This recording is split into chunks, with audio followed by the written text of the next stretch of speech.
আলাইকুম, আমি নীলা চলে এসেছি আজকে গরিবদের মাংস ছাড়া মাংস ভুনা।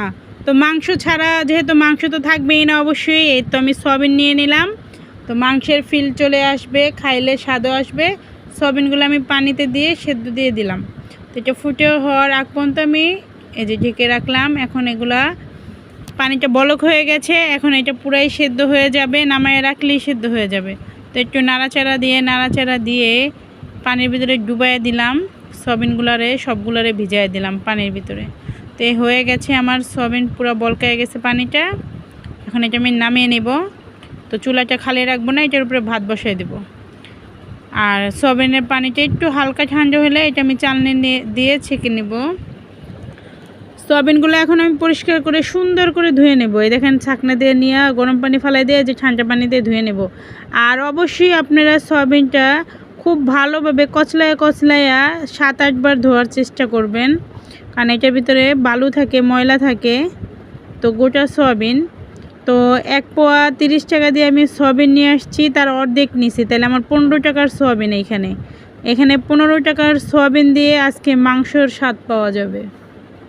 তো এটা দেখেন, এটা অনেকবার পানি দিয়ে সুন্দর করে ধুইবেন। আর উঠানোর সময় এরকম দুই হাত দিয়ে চিপড়ায় সব পানি বের করে নেবেন, কারণ সয়াবিন ফুলে পানি খেয়ে ফেলে, এই জন্য। তো আজকে আমরা 15 টাকার মাংস ভুনা খাবো, মাংস ছাড়া। এই তো আমার পরিষ্কার প্রায় হয়ে যাচ্ছে।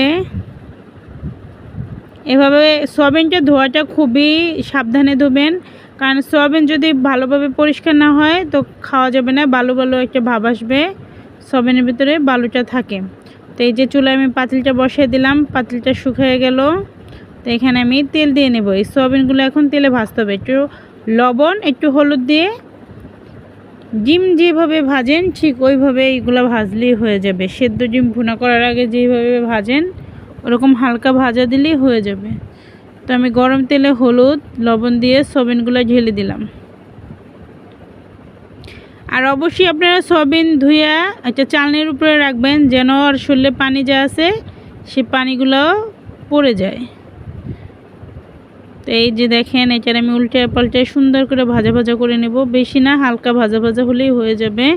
আর এটা ভাজা হোক, আমি মশলা তৈরি করে নিই। এখানে আদা রসুন পেঁয়াজ জিরা ব্লেন্ডার করে নিলাম। এখন লবণ দিলাম পরিমাণ মতো।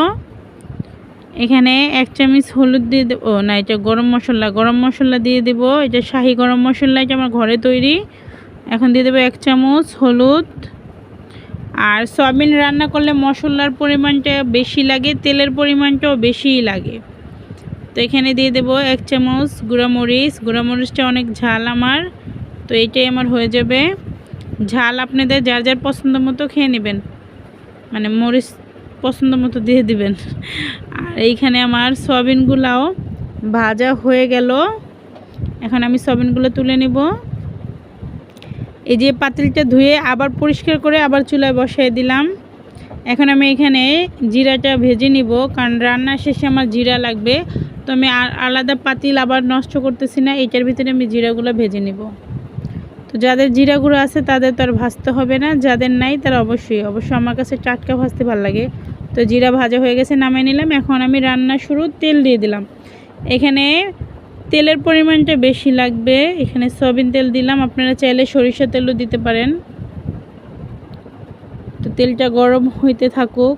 এই যে হয়ে গেছে, এখন আমি এই বাটা সব মশলা একসাথে তেলে গরম হয়ে গেলে ওইটার ভিতরে দিয়ে দিলাম। এখন মশলাটা আমার খুব সুন্দর করে কষাইতে হবে।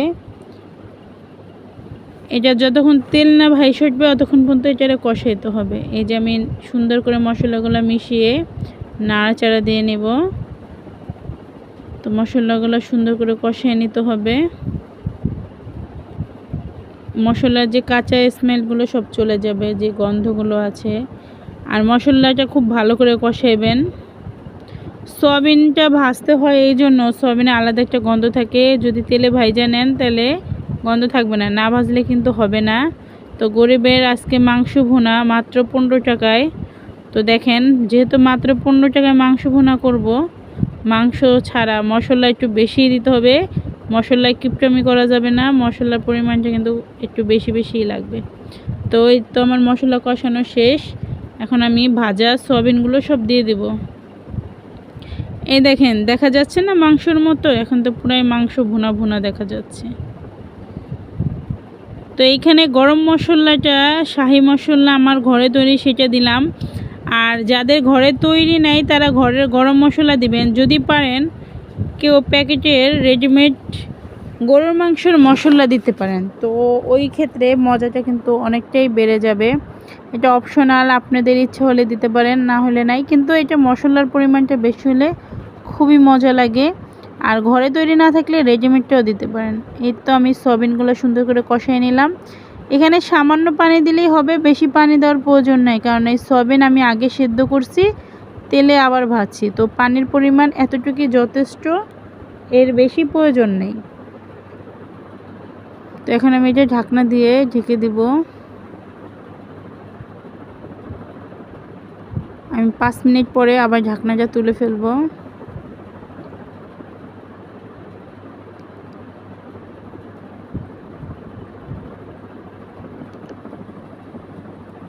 এই তো 5 মিনিট পরে আবার চলে আসলাম। এই দেখেন বলক হয়ে হালকা হালকা তেল উপরে ভেসে উঠছে। তো পানির পরিমাণটা কিন্তু খুব বেশি দিতে যাবেন না।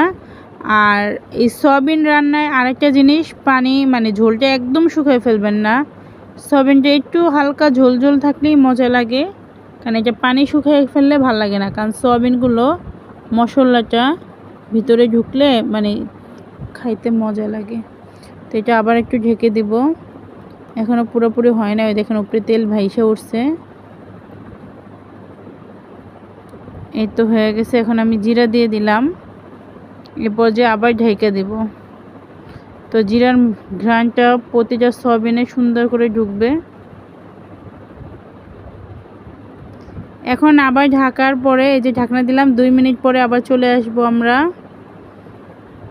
এই তো আমি 2 মিনিট পরে আবার চলে আসছি। এই দেখেন পুরো সম্পূর্ণ তেলগুলো ভেসে উঠছে। এই পর্যায়ে এটা আমি নামিয়ে নিব। তো এখন আমাদের সয়াবিনটা প্রায় হয়ে গেছে। তো এর বেশি ঝোল আর কমাবো না, এর বেশি ঝোল, এই দেখেন মাখা মাখা ঝোল।